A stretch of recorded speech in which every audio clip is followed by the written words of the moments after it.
नमस्कार, आजाद संवाद मीडिया में आपका स्वागत है। हम लोगों की आवाज रमेश पटेल। सभा में विपक्ष के नेता राहुल गांधी ने कहा, दुनिया में सम्मानजनक स्थिति हासिल करने के लिए सभी भारतीय बच्चों को अंग्रेजी पढ़ना चाहिए। समय के साथ खबर पाने के लिए चैनल को सब्सक्राइब करें। नमस्कार, खबर विस्तार से।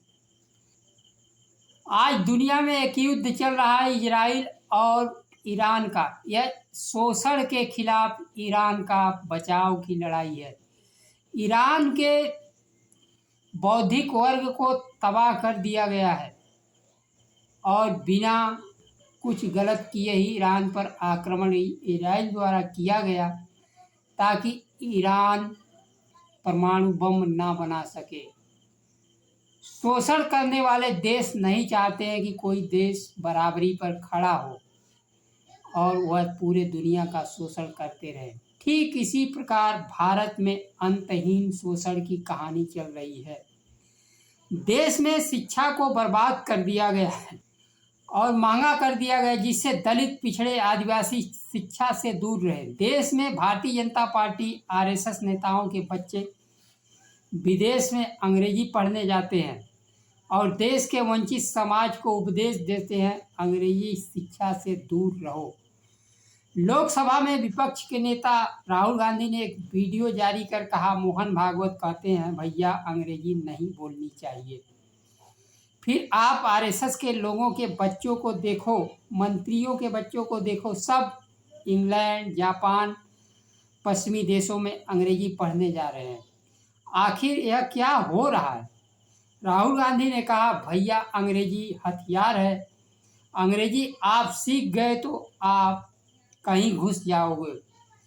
आप अमेरिका, जापान, जर्मनी, इंग्लैंड कहीं भी जा सकते हो। ये भारतीय जनता पार्टी आरएसएस के लोग कहते हैं अंग्रेजी नहीं पढ़नी चाहिए, क्योंकि वह नहीं चाहते हैं कि आप बोर्ड रूम में घुसो, लाखों करोड़ों कमाओ, किसी भी कंपनी में काम करने में सक्षम हो जाओ। वो चाहते हैं नौकरियां हमारी रही, हम इंग्लिश स्कूल में जाएं, हमारा ठेका लगा रहे। वंचित वर्ग के बच्चे ना अंग्रेजी सीखे ना कुछ करे। वो चाहते हैं कि दरवाज़ा हमेशा के लिए बंद रहे। आपके जीवन में अंग्रेजी वह हथियार है जो कहीं से कहीं पहुंचा देगी। इससे पहले केंद्रीय गृह मंत्री ने कहा था, जो कुछ दिन पहले कहे थे कि अंबेडकर अंबेडकर, इतनी बार अंबेडकर का नाम लेते हो, अगर इतनी बार भगवान का नाम लिए होते तो स्वर्ग में पहुंच गए। वही ज्ञान बांट रहे हैं। उन्होंने कहा, मेरी बात ध्यान से सुनना, इस देश में अंग्रेजी बोलने वालों को शर्म आएगी।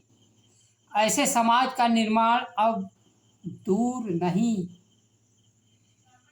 मैं मानता हूँ। हमारी देश की भाषाएं, हमारी संस्कृति गहना है। हमारे भाषाओं के बगैर हम भारतीय नहीं रहेंगे।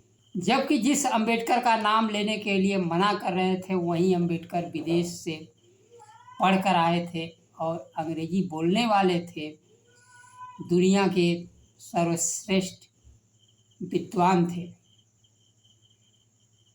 इसलिए उनको आज पूजा जाता है। उन्होंने भारत को संविधान दिया, उसी भारतीय संविधान से आज दलित, पिछड़े अपने हक अधिकार हासिल कर रहे हैं।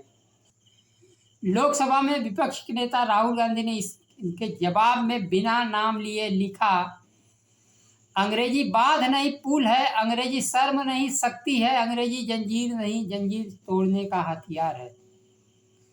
भारतीय जनता पार्टी आरएसएस नहीं चाहते भारत का गरीब बच्चा अंग्रेजी सीखे, क्योंकि वह नहीं चाहते कोई सवाल पूछे, आगे बढ़कर बराबरी करे।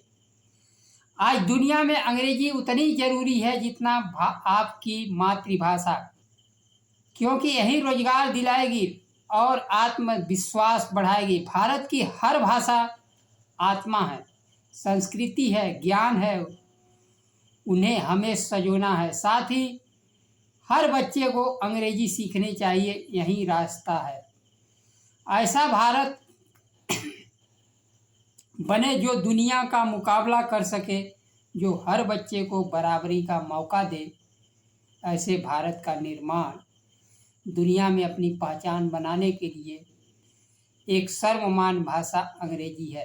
अपनी मातृभाषा जानने, समझने, संस्कृति बचाने के लिए ज़रूरी है, लेकिन दुनिया में अपनी पहचान बनाने के लिए अंग्रेजी एकमात्र भाषा है जिसको हथियार के रूप में प्रत्येक दलित, पिछड़े, आदिवासी बच्चों को हासिल करना चाहिए। जनता पार्टी आरएसएस के बच्चे इंग्लैंड पढ़ते हैं, लेकिन यहाँ धर्म की रक्षा करने के लिए, कावड़ ढोने के लिए, उन पर फूल बरसाने के लिए सरकार तैयार रहती है, लेकिन उनको एक देश एक चुनाव की बात करते हैं, एक देश एक शिक्षा की बात नहीं करते हैं। उन्हें शिक्षा से दूर रखने के लिए फूल बरसाए जाते हैं कि वो फूल बीनते रहें और शिक्षा लेने वाला आगे बढ़कर अंग्रेजी, फ्रेंच, विदेशी भाषाओं में जानकार बनकर वह इनके लिए नौकरी का दरवाज़ा बंद कर दे, रोजगार की दरवाज़ा बंद कर दे।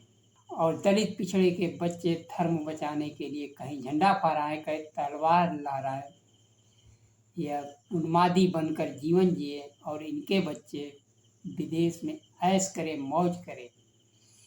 इस बात को राहुल गांधी ने ज़बरदस्त तरीके से उठाया है कि सभी बच्चों को अंग्रेजी शिक्षा हासिल करनी चाहिए। आज के लिए बस इतना ही। नमस्कार। जय संविधान।